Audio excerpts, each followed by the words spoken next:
Good morning. How are you all doing? As you can see, bloody freezing. So, as I was saying last night, not had a great few days. So today I decided I need to get back on top of things, especially like the fridge stuff. Fridge is looking dire. So I've got a ham shank cooking in this big pot here. So I thought I'll order a little bit of a whoosh delivery, because the last one was successful, just to top up on the bits that I need to get the breakfast stuff and the fridge in order so he can get his stuff. Well, that turned into, it came, I ordered, not a lot, it was about £19. It came within the time, and I knew as soon as I picked the bag up that it wasn't right, so I opened it, shouted the guy back and checked it, and it wasn't right. There were things missing. So we had this debate, and then I had to stand and mess about getting the order up, showing him the order so he could take a picture of it off my phone to go back and do. This whole process took like 20 minutes. While I'm stood on the doorstep freezing. It's like, we got it sorted eventually. So turns out the problem was, it was this was one of the things that hadn't been delivered. Now, the other two things that hadn't come, I've got to be honest, I wouldn't have bothered about those. I'd have just let them refund it. This is what I wanted, because we've completely run out. This has come out the back, out of stock. It's still wrapped in the packaging that it's in the storeroom in. And it turns out that this is on the special offer of 8 cans, but you're getting 2 free. And these promotion packs, they didn't want to put them out. So that was what the issue was. So they just didn't send it. So I've got it now. That's the main thing. But yeah, a lot of messing about with that. Got some salami slices. They will go on top of the egg muffins. You really like those. Some bananas. Some grapes. A couple of packs of thick Richmond sausages, which I'm going to put in the air fryer.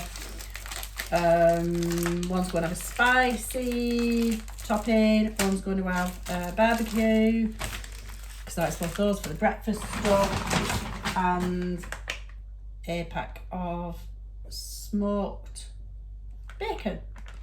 So yeah, got there in the end, but not without a lot of messing about. So recycling what's emptying. So yeah, it was a lot of faffing about to get a few bits, but it saved me having to go out. The cat is going back to the vets today, as I said in the last video, overnight. So I've been up quite a bit with her. She's definitely feeling better because she's fighting the collar. She's determined to get it off. So I eventually, after the 3rd, 4th time of her getting me up, running around, crashing into things, went back to sleep, 5 to 3. So I slept through my alarm at 6. Woke up just before 7. She's quiet, looking around for her, couldn't find her. Found her in the corner, sat on a little chair there. No collar on. She's managed to fight the collar off, and she's completely pulled all the scab off the wound, cleaned it off. I've got to be honest, it's actually looking a lot nicer than, and it doesn't look to be as open, but nonetheless, that won't be great when she goes to the vets later. And I'm at a point with it now where where the vet's concerned. Stop telling me not to let her get near it. Tell me how I can stop that, because she's wearing a collar. We're watching her. Apart from when we're sleeping, there is somebody with her all the time to make sure she doesn't fall, to make sure she doesn't bang it, to make sure she doesn't pull the bloody collar off. Now, while she's been feeling quite poorly, she's not fought the collar. She fought to get that off last night. She was determined last night. She's eating like a horse. She was determined the bloody thing was coming off. And she eventually got it off. And I had to fight like hell. It was an all-in wrestling match. And she's like this big. She's a little cat. It was an all-in wrestling match to get that collar back on. She didn't want it back on. So on that element of it, I'm fairly convinced she is feeling so much better in herself. Now, after keeping me up most of the night and fighting with the collar and everything else, she's now quite happily lay on her blanket at the side of a radiator, snoozing away without a care in the world. I am bloody knackered.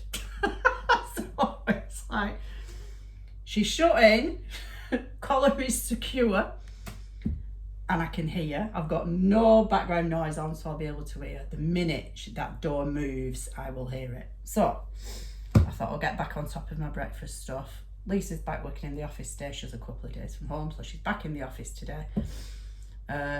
Jack's on a day off. He's gone out with his friend, so I thought, right, I need to actually, because it was a pretty sad breakfast for him this morning. He only had a little bit of gammon and a couple of boiled eggs.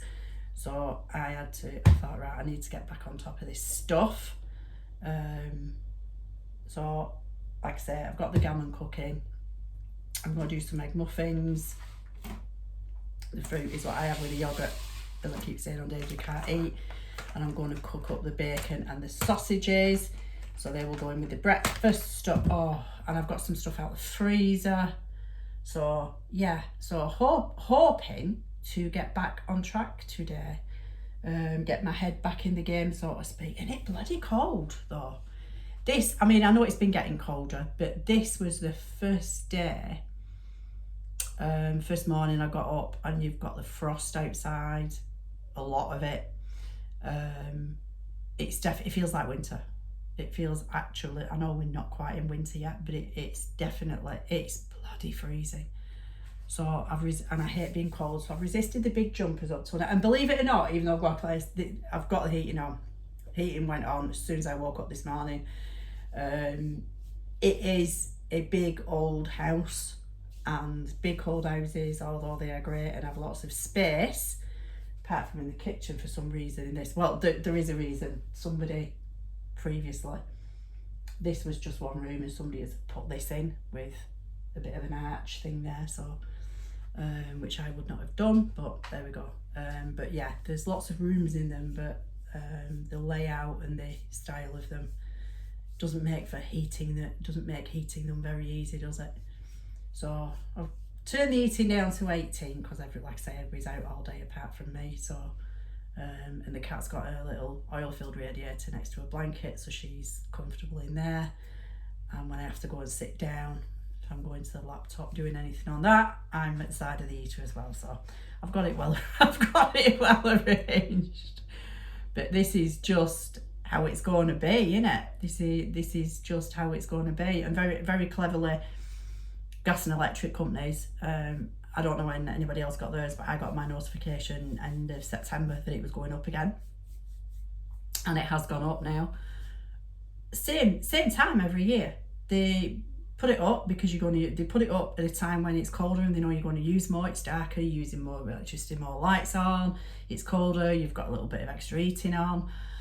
And for the ones that can afford it, for the people who can't, I do not know why they get on. I really don't. But you know, and then they put it up, and then I know exactly what's going to happen. In March, I'm going to get an email off them telling them that I have built up too much credit, so they have to reduce my payments to practically nothing. Why can they not do a sensible? There will be a reason. I'll assume it's connected to finance, but why can you not just pay? Because I can remember I used to pay an amount all year round. That's direct debit, and I pay the same amount all year round, and you know, and it builds up some credit throughout the spring and summer months, and that way you're not worrying about it in winter because you've got that credit there, and it uses that credit is used over winter, and then you build it back up over summer. Nice easy system. Everybody understands it.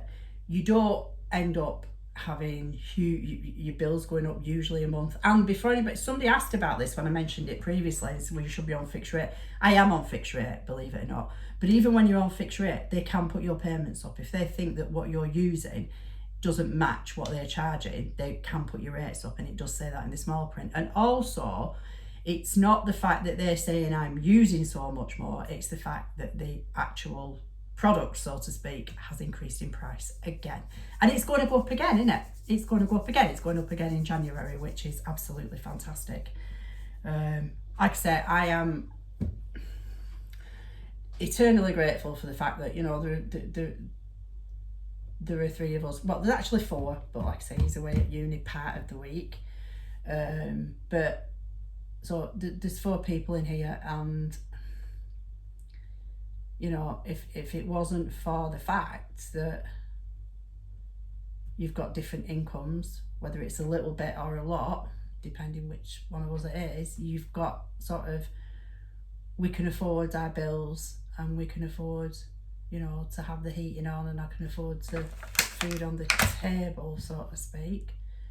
But it's absolutely a combined effort. It's a combined effort by everybody in this household, you know, and it's scary stuff, isn't it? Scary stuff. So for a lot of people, especially this time of year, I mentioned last night, how do I do December as cheaply as possible? And I am looking at that. Spent a lot of time last night, yesterday evening, yesterday afternoon, when I had to watch the card. I spent a lot of time looking around different places, different shops, different